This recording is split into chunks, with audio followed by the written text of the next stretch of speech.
എല്ലാവർക്കും സലു കിച്ചണിലേക്ക് സ്വാഗതം. ഇപ്പം നമ്മളുടെ ഒരു പ്ലാനിങ് അനുസരിച്ച് ജോലികളെല്ലാം തീരണമെങ്കിൽ നമ്മൾ രാവിലെ തന്നെ എഴുന്നേൽക്കണം. ശരിക്കും നിങ്ങൾ ശ്രദ്ധിച്ചിട്ടുണ്ടോ, രാവിലെ എഴുന്നേറ്റ് നമ്മളുടെ ജോലിയിലൊക്കെ ഏർപ്പെട്ട് കഴിഞ്ഞാൽ ഒരു പ്രത്യേക വൈബാണ്, ഒരു പോസിറ്റീവ് എനർജി നമുക്ക് കിട്ടും. ഇതിപ്പോൾ ഇവർ രാവിലെ തന്നെ പള്ളിയിലേക്ക് പോവാണ് നിസ്കരിക്കാനായിട്ട്.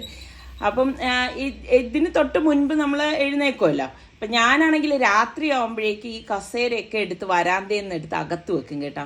അതെന്ന് വെച്ചാൽ തുടക്കം ഞങ്ങൾ ഇവിടെ വന്നിരുന്നപ്പോഴേക്കും ഒരു പ്രാവശ്യം അതിലൊരു പൂച്ച കയറി കിടന്നായിരുന്നേ. അതിന് ശേഷം പിന്നെ നമ്മൾ അത് വാഷ് ചെയ്യാനും ഒക്കെ നിൽക്കണം.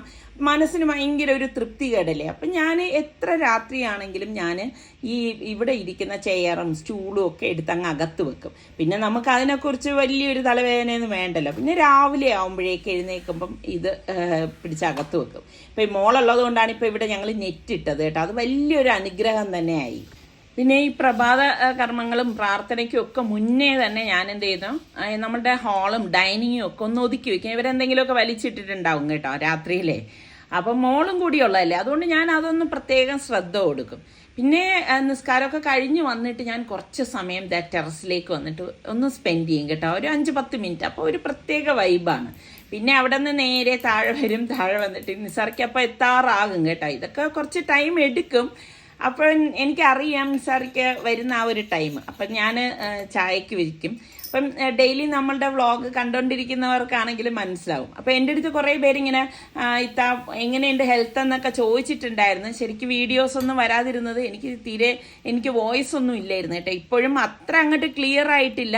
ഇപ്പോൾ പോയിട്ട് വന്നിരിക്കുന്നവർക്കെല്ലാം ഇത് തന്നെയാണ് അവസ്ഥ. അപ്പോൾ എല്ലാവരും ദുആ ചെയ്യുക. പിന്നെ ഞങ്ങൾ പോയപ്പോൾ തന്നെ ഒരുപാട് പേര് നമ്മളുടെ അടുത്ത് പ്രാർത്ഥിക്കണം, ദുആ ചെയ്യണം എന്നൊക്കെ പറഞ്ഞ് പല ആവശ്യങ്ങളും ഒക്കെ ആയിട്ട് പറഞ്ഞ് ഒരുപാട് പേരുണ്ടായിരുന്നു. ഈ നമ്മളുടെ അടുത്ത് പറഞ്ഞവരുടെ കാര്യവും ഒരുപാട് അല്ലാതെ ഉള്ള ആൾക്കാർക്ക് വേണ്ടിയും ഒക്കെ ഞങ്ങൾ മനസ്സറിഞ്ഞ് പ്രാർത്ഥിച്ചിട്ടുണ്ട് കേട്ടോ. അപ്പം ശരിക്കും പറഞ്ഞാൽ അവിടെ നിന്ന് എല്ലാവർക്കും വേണ്ടിയിട്ടും ഒരുപാട് സമയം നമുക്ക് കിട്ടി ദുആ ചെയ്യാനായിട്ട്. അത് ഭയങ്കര ഒരു നമ്മുടെ മനസ്സിന് സന്തോഷം നൽകുന്ന കാര്യമായിരുന്നു. കൊണ്ടുവന്ന പെട്ടിന്ന് സാധനമൊക്കെ മാറ്റിയിട്ടേ പൊടിയടിക്കാതിരിക്കാനാണ് ഞാൻ ഇതാ കെട്ടിയിട്ട് മാറ്റി വെക്കും. അപ്പോൾ പിന്നെ നമ്മളിത് അഴിക്കുമ്പോഴേക്ക് പിന്നെ പെട്ടിയിലെ പുറത്ത് പൊടിയൊന്നുണ്ടാവും. പക്ഷേ പലരും നമ്മുടെ അടുത്ത് ചോദിച്ചിട്ടുണ്ട് ഹജ്ജിന്റെ കാര്യങ്ങൾ പറഞ്ഞപ്പോൾ, നിങ്ങൾ പ്രൈവറ്റിലാണോ ഗവൺമെന്റിലാണോ പോയതെന്ന്. നമ്മള് ഗവൺമെന്റിലാണ് പോയത്. പക്ഷെ അതിൽ പോയാൽ ഗുണങ്ങളെന്ന് പറഞ്ഞാൽ പലരും നമുക്ക് അതിന് ഗുണങ്ങളും ഉണ്ട് ദോഷങ്ങളും ഉണ്ടെന്ന് പറയാം. പക്ഷെ ദിവസം കൂടുതലെടുക്കും. ഇതൊരു ഏകദേശം ഒരു 43 ദിവസത്തോളം അല്ലേ നമുക്ക് എടുക്കും. പക്ഷെ നമുക്ക് സമാധാനത്തില് ഇതിനു വേണ്ടി പോണവര് ഇങ്ങനെ തന്നെ പോണതായിരിക്കും ഏറ്റവും നല്ലത്. പിന്നെ സാധനങ്ങളൊക്കെ കൊണ്ടുപോകണതൊക്കെ നമ്മൾ ആവശ്യത്തിനനുസരിച്ചുള്ള സാധനങ്ങൾ കൊണ്ടുപോയാൽ മതി. അവര് നമുക്കൊരു ലിസ്റ്റ് തരും കൊണ്ടുപോകാനായിട്ട്. പക്ഷെ നമ്മള് ചിന്തിച്ചിട്ട് അത്രയേറെ സാധനങ്ങളുടെ ഒന്നും ആവശ്യമില്ല കേട്ടോ. കാരണം എല്ലാം നമുക്ക് അവിടെ തന്നെ കിട്ടുന്നുണ്ട്. നമ്മൾ താമസിക്കുന്ന അസീസിയ സ്ഥലത്ത് നമുക്ക് റെസ്റ്റോറന്റ് ഉണ്ട്, ബൂഫികളുണ്ട്, നമുക്ക് എന്ത് സാധനങ്ങൾ വാങ്ങിക്കാനെങ്കിലും ഗ്രോസറീസ് ഉണ്ട്.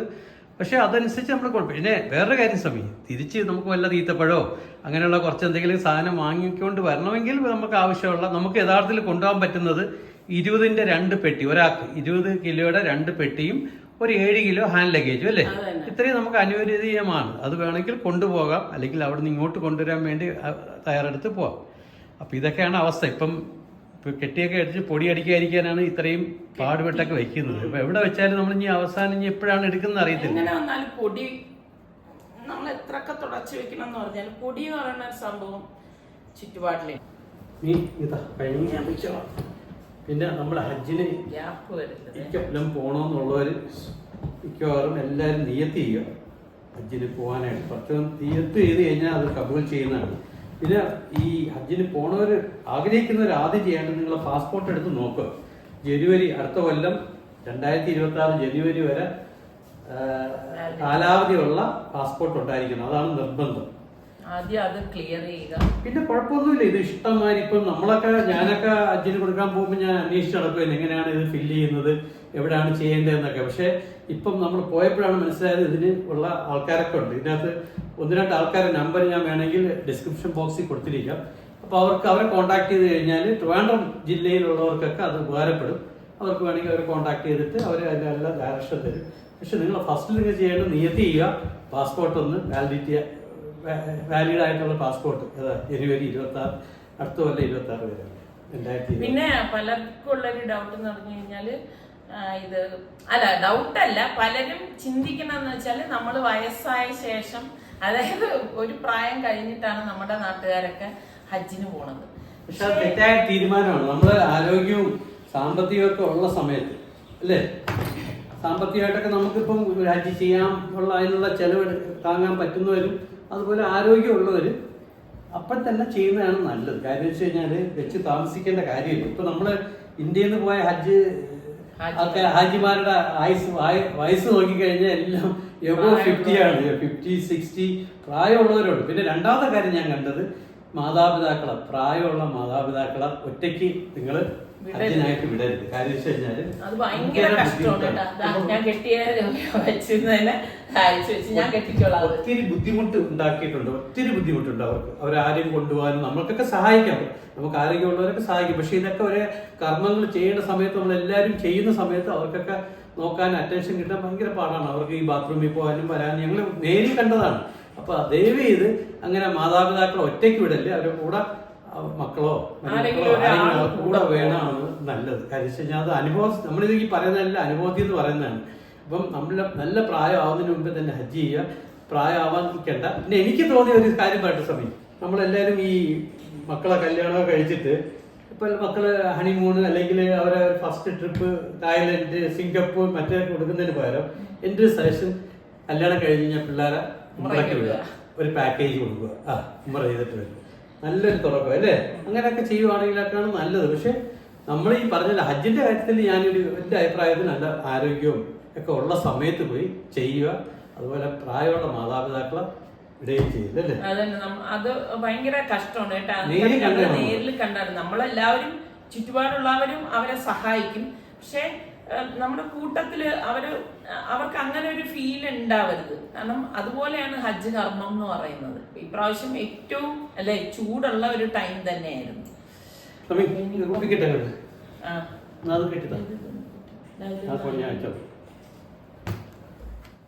നമ്മുടെ സനക്കുട്ടിക്കാണെങ്കിൽ ആളും അനക്കമൊക്കെ വേണം കേട്ടോ. അപ്പം ഞാൻ കിച്ചണിലേക്ക് വന്നപ്പോഴേക്ക് സനക്കുട്ടിയെ ഇവിടെ കൊണ്ടുവന്ന് നിർത്തി. എനിക്കും ഒരു സന്തോഷം.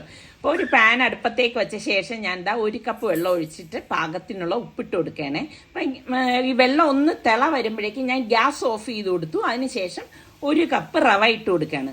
എന്നിട്ട് ഈ റവ നമുക്ക് നന്നായിട്ടൊന്ന് മിക്സ് ചെയ്ത് കൊടുക്കാം. അപ്പോൾ ഉപ്പുമാവാണോ എന്ന് പലർക്കും സംശയം തോന്നും. ഉപ്പുമാവല്ല കേട്ടോ, വെറൈറ്റി ആയിട്ട് ഉള്ള ഒരു ബ്രേക്ക്ഫാസ്റ്റ് ആണേ. അപ്പോൾ ഇതുപോലെ ഒന്ന് ഇളക്കി കൊടുക്കണം. അപ്പോൾ ആ റവ ഒന്ന് വെന്ത് കിട്ടുകയും ചെയ്യും. ഇത്രയും മാത്രം മതി. കൂടുതലായിട്ട് വെള്ളം നമ്മൾ ഇതിലേക്ക് ചേർക്കേണ്ട ആവശ്യമില്ല കേട്ടോ. ഈ ഒരു സമയത്ത് മിക്സ് ചെയ്ത ശേഷം നമുക്കിതിലേക്ക് 1 കപ്പ് ഗോതമ്പ് മാവ് ഇട്ട് കൊടുക്കണം. അപ്പം ഞാനിവിടെ 1/2 കപ്പിൻ്റെ 2 കപ്പാണ് ചേർത്ത് കൊടുത്തത്. പിന്നെ 1 ടീസ്പൂൺ ചില്ലി ഫ്ലേക്സും 1 ടീസ്പൂൺ മഞ്ഞൾപ്പൊടിയും പിന്നെ 1 പച്ചമുളക് ചെറുതായിട്ട് അരിഞ്ഞതും കൂടി ഇട്ട് കൊടുക്കുകയാണ്. ഇതോടൊപ്പം തന്നെ നമുക്ക് 1 ടീസ്പൂൺ നെയ്യും കൂടി ഇട്ട് കൊടുക്കണം. അപ്പോഴേ നല്ല ഒരു ടേസ്റ്റ് കിട്ടത്തുള്ളൂ. എന്നിട്ട് ഇതുപോലെ ഒന്ന് കുഴച്ചു കൊടുക്കണം. അപ്പം നമ്മൾ ഓൾറെഡി ഗ്യാസ് ഓഫ് ചെയ്തിട്ടുണ്ടായിരുന്നു. നല്ലതുപോലെ ഒന്ന് എല്ലാം മിക്സ് ആവത്തക്ക രീതിയിൽ കുഴച്ചു കൊടുക്കണേ. ഇതിലേക്ക് നമുക്ക് 1 കപ്പ് വെള്ളം കുറേശ്ശെയായിട്ട് ഒഴിച്ചു മിക്സ് ചെയ്ത് കൊടുക്കണേ. പിന്നെ ഓരോ എടുക്കുന്ന ഗോതമ്പ് പൊടിയുടെയൊക്കെ ഇതനുസരിച്ചിരിക്കും വെള്ളത്തിൻ്റെ അളവ്. ഒരു ചപ്പാത്തി പരുവത്തിൽ നമുക്ക് കുഴച്ചെടുക്കാൻ സാധിക്കണം. അതാണ് ഇതിൻ്റെ ഒരു പരുവം എന്ന് പറയുന്നത്. എനിക്ക് കറക്റ്റ് ആയിരുന്നു വെള്ളത്തിൻ്റെ അളവ് കേട്ടോ. അപ്പം നിങ്ങൾക്ക് കുറവാണെങ്കിൽ കുറച്ച് കൂടുതൽ എടുത്തു കൊടുത്താൽ മതി. എന്നിട്ട് നമുക്ക് അടച്ചൊരു 1/2 മണിക്കൂർ മാറ്റി വെച്ച് കൊടുക്കണം. അപ്പോൾ അത് കുഴച്ച് വെച്ച് കഴിഞ്ഞ ശേഷം ഞാൻ സനമോളയും കൊണ്ട് മുന്നിലേക്ക് വന്നു. അവള് നല്ല മൂടൊക്കെ ആണെങ്കിൽ ഇതുപോലെ ഇരിക്കും കേട്ടോ. അല്ലെങ്കിൽ ഈ പറഞ്ഞ മാതിരി കുറച്ച് ബഹളമൊക്കെ ഉണ്ടാക്കും. അപ്പം ഇവിടെ നിസാർക്കായൊക്കെ വന്നിരിക്കുകയാണെങ്കിൽ അത് കണ്ടുകൊണ്ടിരിക്കുക അവൾക്ക് ഇഷ്ടമാണ്. പിന്നെ ഞാൻ നമ്മുടെ ചെടിയൊക്കെ ഒന്ന് നോക്കാൻ വന്നതാണ്. അപ്പം ഈ കോവലും അതുപോലെ തന്നെ ഈ ഫാഷൻ ഫ്രൂട്ടും ഞാൻ കോവല് നട്ടതല്ല, അത് കാട്ടുകോവല് പിടിച്ചു വന്നതാണ് കേട്ടോ. അപ്പുറത്തെ പുരയിടത്തിന്ന് ഇതിലേക്ക് പിടിച്ചു വന്നപ്പോഴേക്കും അതങ്ങ് പിച്ചി അങ്ങ് വലം വെച്ച് കേട്ടോ. അപ്പം ഞാൻ കുറേയൊക്കെ പറിച്ച് കളഞ്ഞിട്ടുണ്ടായിരുന്നു. കാരണം പിച്ചിയും കറിവേപ്പിലയൊക്കെ ഞാൻ വളരെ ആഗ്രഹിച്ച് നട്ടതാണ് കേട്ടോ. പിന്നെ അതുപോലെ തന്നെ പാഷൻ ഫ്രൂട്ട്, ശരിക്കും പറഞ്ഞാൽ പാഷൻ ഫ്രൂട്ട് ഇവിടെ എനിക്ക് ആവശ്യമില്ലായിരുന്നു. പിടിച്ചാലോ എന്ന് കരുതി വെറുതെ നട്ടതാണ്. പക്ഷെ അതാ വന്ന് പിടിക്കുകയും ചെയ്തു. പക്ഷെ അത് പിടിച്ചത് അസ്ഥാനത്തായിപ്പോയി കേട്ടാ. അപ്പം പിന്നെ ഞാൻ അതും ഒന്ന് മാറ്റാമെന്ന് വിചാരിച്ചു. കാരണം അല്ലെങ്കിൽ പിന്നെ എൻ്റെ പിച്ചിയും കറിവേപ്പിലയും ഒന്നും ശരിക്ക് വളരത്തില്ല. നമ്മൾ പോയിരുന്ന സമയത്ത് നല്ല മഴയൊക്കെ ആയിരുന്നല്ലോ. അപ്പം ഞാൻ മോളടുത്ത് പ്രത്യേകം പറഞ്ഞിട്ടുണ്ടായിരുന്നു ഇങ്ങോട്ടേക്കൊന്നും അധികം വരണ്ടാന്ന്. അപ്പം അതുകൊണ്ടാണ് ഇതൊക്കെ അങ്ങ് പടർന്ന് പിടിച്ചത്. കാരണം എനിക്ക് പേടിയായിരുന്നേ. കാരണം മഴ സമയത്തൊക്കെ ഇങ്ങോട്ടേക്കൊക്കെ വന്നു കഴിഞ്ഞാൽ വല്ല ഊരണതൊക്കെ ഉണ്ടെങ്കിലും പാടല്ലേ. ഇപ്പം നമ്മൾ നിൽക്കുന്നത് പോലെയല്ലല്ലോ, അവരൊക്കെ കൊച്ചു പിള്ളേരല്ലേ, അവർക്കൊന്നും അതിനെക്കുറിച്ചൊന്നും അത്ര ഗ്രാഹ്യമായിട്ടൊന്നും അറിയില്ല. അപ്പം ഞാൻ കറിക്ക് വേണ്ടിയിട്ട് കറിവേപ്പില എടുത്തുകൊണ്ട് പോവാണ്. പിന്നെ നമ്മുടെ ചുവന്നുള്ളി ഞാനിന്ന് അരിഞ്ഞെടുക്കുകയാണ് കേട്ടോ. അപ്പം ശരിക്കും നമ്മൾ കുറേ ദിവസത്തിന് ശേഷം കുക്ക് ചെയ്ത് വീട്ടിൽ വന്നിട്ടുള്ളൊരു കുക്കിംഗ് എന്ന് പറയുമ്പോൾ ഭയങ്കര സന്തോഷമാണ് കേട്ടോ. ഇപ്പം എന്താണെന്ന് അറിയത്തില്ല, എനിക്കാണെങ്കിൽ കുക്ക് ചെയ്യാൻ ഭയങ്കര ഒരു മൂഡ് തോന്നിയിരിക്കുകയാണ്. കാരണം കുറേ ദിവസമായില്ലേ നമ്മളുടെ വീട്ടിലൊരു കുക്കിംഗ് നടത്തിയിട്ട്. അപ്പോൾ ഞാൻ കൊച്ചുള്ളി ഒന്ന് കഴുകിയെടുത്തു, പിന്നെ മിക്സിയുടെ ജാറെടുത്തു, അരയ്ക്കുന്ന ജാറെടുത്ത ശേഷം തേങ്ങ ഇട്ട് കൊടുക്കുകയാണ്. തേങ്ങ എത്രയാണോ അതിനനുസരിച്ച് എടുക്കുക. ഞാനിവിടെ 1 കപ്പ് തേങ്ങയും 1/2 ടീസ്പൂൺ ചെറിയ ജീരകവും പിന്നെ നമ്മൾ എടുത്തിരിക്കുന്ന കൊച്ചുള്ളി ഉണ്ടല്ലോ അതും കൂടി ഇതിലേക്ക് ഇട്ട് കൊടുക്കുകയാണ്. ഇതൊരു സ്പെഷ്യൽ രീതിയിലുള്ള ഒരു ചമ്മന്തിക്ക് വേണ്ടിയിട്ടാണ് കേട്ടോ. പിന്നെ 2 ടീസ്പൂണ് കാശ്മീരി ചില്ലി പൗഡറും 1/2 ടീസ്പൂൺ മഞ്ഞൾപ്പൊടി, പാകത്തിനുള്ള ഉപ്പ്. ഈ സമയത്ത് ഉപ്പ് ചേർത്താൽ പിന്നെ നമ്മൾ അതിനെക്കുറിച്ച് നോക്കേണ്ട കാര്യമില്ലല്ലോ. വെള്ളം ഒട്ടും ചേർക്കരുത്. എന്നിട്ട് ഇതുപോലെ ഒന്ന് കറക്കിയെടുക്കണം. കറക്കി എടുത്തിട്ട് നമുക്ക് ഈ സൈഡൊക്കെ ഒന്ന് ഒതുക്കി കൊടുക്കാം കേട്ടോ. ഒരുപാട് അങ്ങ് മഷി പോലെ അരയേണ്ട ആവശ്യമൊന്നുമില്ല കേട്ടോ ഇത്. എന്നിട്ട് നമുക്ക് പാൻ അടുപ്പത്തേക്ക് വെച്ച ശേഷം വെളിച്ചെണ്ണ ഒഴിച്ചു കൊടുക്കണം. വെളിച്ചെണ്ണയിൽ തന്നെ ഇത് തയ്യാറാക്കുന്നതാണ് നല്ലത് കേട്ടോ. പിന്നെ നമുക്ക് ഇതിലേക്ക് 1 ടീസ്പൂൺ കടുകിട്ടൊന്ന് പൊട്ടിച്ച ശേഷം വറ്റൽമുളക് ഇട്ട് കൊടുക്കാം. അതൊന്ന് മൂത്ത് വരണം. മൂത്ത് വന്ന ശേഷം കുറച്ച് കറിവേപ്പില ഇതിലേക്ക് ഇട്ടിട്ട് നമ്മൾ ഈ അരച്ച് വെച്ചിരിക്കുന്ന അരപ്പുണ്ടല്ലോ, ചമ്മന്തി എന്ന് തന്നെ പറയാം, അത് ഇതിലേക്ക് ഇട്ട് കൊടുക്കാം. ഇട്ട് കൊടുത്തിട്ട് നമുക്കിനി ഇതൊന്ന് ഇളക്കി എടുക്കണം കേട്ടോ. ശരിക്കും പറഞ്ഞാൽ നല്ല ഒരു മൂത്ത മണം വരുന്നത് വരെ നമ്മളൊന്ന് ഇളക്കി കൊടുക്കണം കേട്ടോ. ഭയങ്കര ടേസ്റ്റാണ് കേട്ടോ ഇങ്ങനെ ഉണ്ടാക്കുമ്പം. അപ്പോൾ ഉണ്ടാക്കാത്തവരാണെങ്കിൽ ഈ രീതിയിലൊന്ന് ട്രൈ ചെയ്ത് നോക്കിയിട്ട് ഇഷ്ടപ്പെട്ടോ ഇല്ലേന്ന് ഫീഡ്ബാക്ക് കൂടെ എനിക്ക് തരണം കേട്ടോ. ശരിക്കും ഇത് അപ്പത്തിനും അതുപോലെ തന്നെ ഇടിയപ്പത്തിനും ഒക്കെ നല്ല ടേസ്റ്റാണേ. അതിനുശേഷം ഞാൻ എന്ത് ചെയ്യുന്നത്, നമ്മൾ കുഴച്ച് വെച്ചിരിക്കുന്ന മാവില്ലേ അത് വീണ്ടും ഒന്നുകൂടി ഒന്ന് കുഴക്കുകയാണ്. അതിപ്പോൾ ചപ്പാത്തിക്കാണെങ്കിലും നമ്മൾ ആ സമയത്ത് നമ്മൾ പരത്തുന്ന സമയത്ത് ഒന്നുകൂടി ഒന്ന് കുഴച്ചെടുക്കുമ്പോൾ നല്ല ഒരു പരുവത്തിന് നമുക്ക് കിട്ടും കേട്ടോ. എന്നിട്ട് ഇതുപോലെ ഒന്ന് ഉരുട്ടി മാറ്റി വെച്ച ശേഷം നമുക്ക് ഇതൊന്ന് പരത്തി കൊടുക്കാം കേട്ടോ. ഇപ്പോൾ ചപ്പാത്തി പ്രസ് ഉണ്ടെങ്കിൽ ചപ്പാത്തി പ്രസ്സിൽ വെച്ച് പ്രസ് ചെയ്തെടുത്താലും മതി. ഇപ്പം ഞാൻ ഇതൊന്ന് പരത്തി എടുക്കുകയാണ്. ഒരുപാട് തിന്നാക്കി അങ്ങോട്ട് പരത്തണ്ട കേട്ടോ, എന്നാൽ ഒരുപാട് കട്ടിക്ക് പരത്തേം വേണ്ട. എപ്പോഴും നമുക്ക് വെറൈറ്റി ആയിട്ടുള്ള എന്തെങ്കിലുമൊക്കെ ഉണ്ടാക്കണം തോന്നുമ്പോഴേക്ക് അത് ഹെൽത്തിയൂടെ ആയിരിക്കണമല്ലോ. അപ്പം ഞാൻ ഈ ഒരു രീതിയിലൊക്കെയാണ് ഓരോന്നും ഉണ്ടാക്കണത്. പണ്ട് ഇവർ സ്കൂളിലൊക്കെ ആയിരുന്ന സമയത്ത് പല ടൈപ്പ് ടിഫിൻ ബോക്സിന് വേണ്ടിയിട്ടൊക്കെ ഉണ്ടാക്കാറുണ്ടായിരുന്നു. അപ്പോൾ നമ്മൾ പരത്തി എടുത്തിട്ടുണ്ട്. അപ്പോൾ പാൻ ചൂടാക്കാനായിട്ട് വെച്ചിട്ടുണ്ട്. അപ്പോൾ പാനിലേക്ക് ഇട്ടിട്ട് ഒരു സൈഡ് ഒന്ന് റെഡി ആവുമ്പോഴേക്ക് നമുക്ക് ഇതൊന്ന് മറിച്ചിട്ട് കൊടുക്കണം. അങ്ങനെ തിരിച്ച് മറിച്ചിട്ട് നമ്മൾ ചപ്പാത്തി ഉണ്ടാക്കണം അതുപോലെ റെഡിയാക്കി എടുക്കുകയാണ് ചെയ്യണത് കേട്ടോ. പിന്നെ ഞാൻ ഈ ചമ്മന്തിയുടെ കാര്യം പറഞ്ഞില്ലേ, ആ ചമ്മന്തിയിൽ ബെസ്റ്റ് കോമ്പിനേഷൻ എന്ന് പറയണത് നമ്മുടെ ഒറോട്ടിയാണ് കേട്ടോ. ഒറോട്ടിയും ചമ്മന്തിയും കിട്ടില്ല കോമ്പിനേഷനാണ് കേട്ടോ. അപ്പോൾ അതും നിങ്ങൾ ട്രൈ ചെയ്ത് നോക്കണം. പിന്നെ ഇതിൽ കുറച്ച് നെയ്യും കൂടി ഒന്ന് ബ്രഷ് ചെയ്ത് കൊടുത്താൽ നല്ല ടേസ്റ്റാണേ. ഇപ്പോൾ കുട്ടികൾക്ക് ഇപ്പോൾ രാവിലെ ടിഫിൻ ബോക്സ് ആയിട്ടൊക്കെ കൊടുത്തു വിടാൻ പറ്റിയ ഐറ്റമാണ് കേട്ടോ. അവർക്ക് എന്തായാലും ഇഷ്ടപ്പെടും. എപ്പോഴും നമ്മൾ ചപ്പാത്തി, ദോശ, ഇഡലി ഇങ്ങനെയൊക്കെ ഉണ്ടാക്കുന്നതിനും അതേ വിഭവങ്ങൾ തന്നെ നമുക്ക് നമ്മളുടെ രീതിയിൽ അതിനെ മാറ്റിയെടുക്കാൻ പറ്റും. കുട്ടികൾക്ക് അതൊരു വെറൈറ്റി ടേസ്റ്റ് തന്നെ ആയിരിക്കും കേട്ടോ. ഇപ്പം ഞാൻ ശരിക്കും പറഞ്ഞാൽ മിസ്സാവണത് ഇവരൊക്കെ വലുതായില്ലേ, കുഞ്ഞുങ്ങൾ സ്കൂളിൽ പോകുന്ന ആ ഒരു ടൈമിൽ എന്തെല്ലാം വെറൈറ്റി ടിഫിൻ ബോക്സിലുള്ള ഐറ്റംസ് ഒക്കെ ഉണ്ടാക്കാറുണ്ടായിരുന്നെന്നാ നമ്മുടെ പണ്ടത്തെ വ്ളോഗൊക്കെ കാണുന്നവർക്കാണെങ്കിലും മനസ്സിലാവും കേട്ടോ.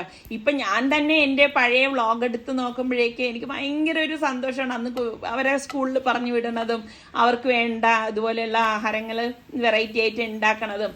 ഇപ്പം പക്ഷെ അങ്ങനെയല്ലല്ലോ. ഇപ്പം നമ്മൾ മാത്രമേ ഉള്ളൂ. പിന്നെ അത്രയും വെറൈറ്റി ഐറ്റംസ് ഇപ്പം നമുക്ക് അതിൻ്റെ ആവശ്യവും വരുന്നുമില്ല. ഇതുപോലെ എല്ലാവരും ഉള്ളപ്പം ഞാൻ ഇതുപോലെയൊക്കെ ഒന്ന് റെഡിയാക്കി എടുക്കും കേട്ടോ. അപ്പം ഇതാണ് ഇന്നത്തെ നമ്മളുടെ ബ്രേക്ക്ഫാസ്റ്റ് എന്ന് പറയുന്നത്. കിട്ടില്ലൻ ടേസ്റ്റ് ആണ് കേട്ടോ. ട്രൈ ചെയ്ത് നോക്കണേ. അങ്ങനെ ഒരുപാട് നാളിന് ശേഷം നമ്മൾ എല്ലാവരും കൂടി ഒരുമിച്ചിരുന്ന് ഭക്ഷണം കഴിക്കുകയാണ്.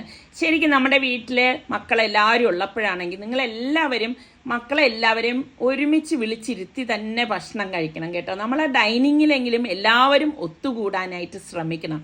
അതൊരു പ്രത്യേക ഒരു പോസിറ്റീവാണ് കേട്ടോ. പിന്നെ നമ്മൾ ലഞ്ചൊക്കെ കഴിഞ്ഞ ശേഷമാണ് നിസാർക്ക് ഇതാ പുറത്തേക്ക് വന്നത്. ലഞ്ചൊന്നും ഞാൻ കാണിക്കാൻ നിന്നില്ല കേട്ടോ, കാരണം സ്പെഷ്യലായിട്ടൊന്നും ഉണ്ടായിരുന്നില്ല, അതുകൊണ്ടാണ്. അപ്പോൾ ഇതാ പാത്തു വളർന്നതാണ് കേട്ടോ. അപ്പം നല്ല ചെറിയ കാറ്റും ഒക്കെ ഉണ്ട്. അപ്പം പാത്തു ഇതാ നിസാർക്ക് കാറും കണ്ട് തുടയ്ക്കാൻ വന്നപ്പോഴേക്കും അവിടെ വന്ന് നിന്ന് കളിക്കുകയാണ് കേട്ടോ. ഇതാണെങ്കിൽ കാലിലൊക്കെ വന്നിരുന്ന് ഉരുമും. നമ്മുടെ വസീമിനെ പോലൊന്നും അല്ല കേട്ടോ. വസീമാണെങ്കിൽ നമ്മളെ അങ്ങനെ ഒന്നും ശല്യം ചെയ്യുക ഒന്നും ചെയ്യത്തില്ല. അപ്പം ഞാൻ നിസാർക്കായിട്ട് പറയേണ്ട ഒന്ന് സൂക്ഷിക്കണം, അല്ലെങ്കിൽ പണി കിട്ടും എന്നൊക്കെ പറയുന്നുണ്ട്. പക്ഷെ അവൻ കേൾക്കുന്നില്ല കേട്ടോ. അപ്പം ഇന്നിപ്പോൾ നല്ല കാറ്റും മഴയൊക്കെ ഉള്ള സമയമായതുകൊണ്ട് ഞാൻ വിചാരിച്ചു ഇന്നൊരു സ്പെഷ്യൽ ഐറ്റം ഉണ്ടാക്കാം. ഒരുമാതിരി എല്ലാവർക്കും ഇഷ്ടപ്പെടുന്ന ഒരു കാര്യമാണ് കേട്ടോ. നല്ല നാടൻ ചീനി കിട്ടി, മരിച്ചീനി നമ്മൾ പറയും കേട്ടോ. ഇത് ചില സമയത്ത് വലിയതൊക്കെ ആകുമ്പം ചെന്നീരോടി എന്നൊക്കെ പറയും. പക്ഷെ ഇത് നല്ല നാടൻ ആയതുകൊണ്ട് ഈ ഒരു സാധനം കണ്ട ഇതൊരിക്കലും അവസാനിക്കുന്നില്ല. നമുക്ക് ചക്കയും നല്ല നാടനാണ്. അപ്പം ചക്ക പച്ചയാണല്ലേ? വിളഞ്ഞായിരിക്കും. ഇല്ല ആയിട്ടില്ല. എന്തായാലും നമ്മളെ ഹജ്ജിന് വന്ന ഒരു പാർട്ടി തന്നാണ് നമുക്ക്. അത് തന്നെ, നമ്മളെ ഹജ്ജിന് വന്ന് ഒരുപാട് പേര് നമ്മളല്ലേന്ന് കണ്ടു, ഒരുപാട് പേരെ കണ്ട് ഭയങ്കര സന്തോഷമാണ് കേട്ടാ. ഇങ്ങനെ കാണുമ്പോ വേണ്ട ഒരു ചെറിയൊരു നവരയുടെ നട്ടതാണ് ഇതാ ഇത്രത്തോളം ആയത് കേട്ടാ. പനിക്കൂർക്ക ഒരുപാട് പേര്, ഞാൻ ഇതിനു മുൻപ് ചുക്ക് കാപ്പി ഇടുന്ന വീഡിയോ കാണിച്ചപ്പോൾ പനിക്കൂർക്ക ഇവിടെ ഇട്ട നന്നായിരുന്നു എന്ന് പറഞ്ഞിരുന്നു. പക്ഷെ അന്നൊന്നും എൻ്റെ കയ്യിൽ ഇതില്ലായിരുന്നു കേട്ടോ. പിന്നെ എൻ്റെ അസുഖത്തെ കുറിച്ച് കുറേ പേര് ചോദിച്ച്. ഇപ്പോഴും എനിക്ക് ക്ലിയർ ആയിട്ടൊന്നുമില്ല. എനിക്ക് സത്യം പറഞ്ഞ ഇപ്പോഴും ചെവി അടഞ്ഞാണ് ഇരിക്കണത്, നല്ല ചുമയുണ്ട്. അങ്ങനെയൊക്കെയാണ് ഇപ്പോഴത്തെ വിശേഷങ്ങൾ. പിന്നെ ചായ ഇതുവാണോ? അതെ, തേയിലവെള്ളവും. തേയിലവെള്ളം എന്ന് പറയുമ്പോൾ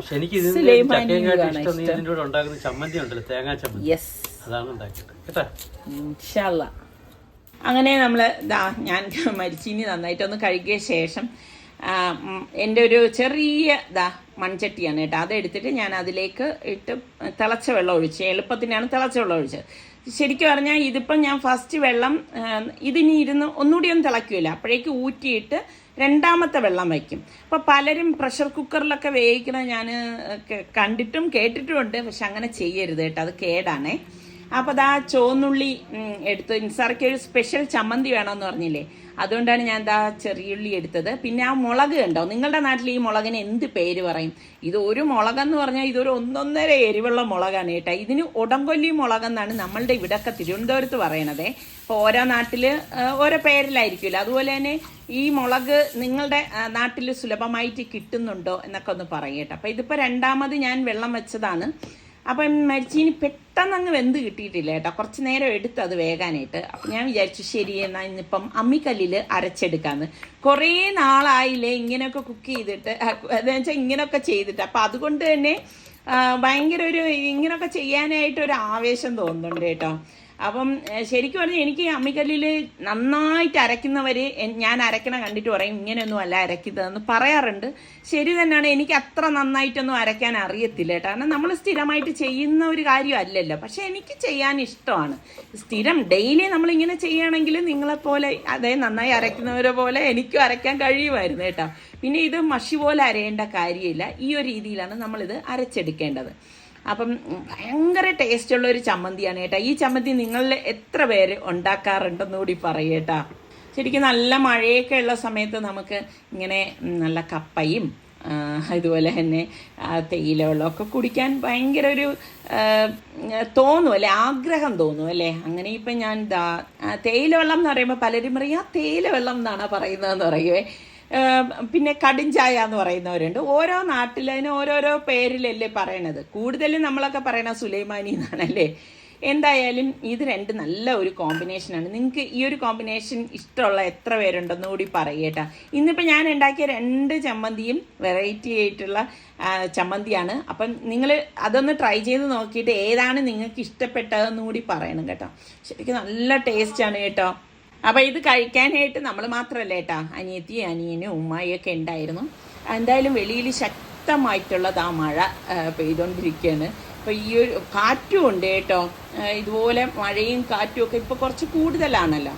അപ്പോൾ ഇതാണ് ഇന്നത്തെ വിശേഷം എന്ന് പറയുന്നത്. കുറേ നാളിന് ശേഷമുള്ളൊരു വ്ളോഗാണ്. അപ്പോൾ ഇഷ്ടപ്പെടുകയാണെങ്കിൽ ലൈക്ക് ചെയ്യാനും ഷെയർ ചെയ്യാനും, സബ്സ്ക്രൈബ് ചെയ്യാത്തവർ ഇഷ്ടപ്പെട്ടാൽ സബ്സ്ക്രൈബ് ചെയ്യാനും മറന്നു വരുതേ. അടുത്ത് നമുക്ക് നല്ല റെസിപ്പിയോ വ്ളോഗായിട്ടൊക്കെ കാണുന്നത് വരെ എല്ലാവർക്കും ബൈ.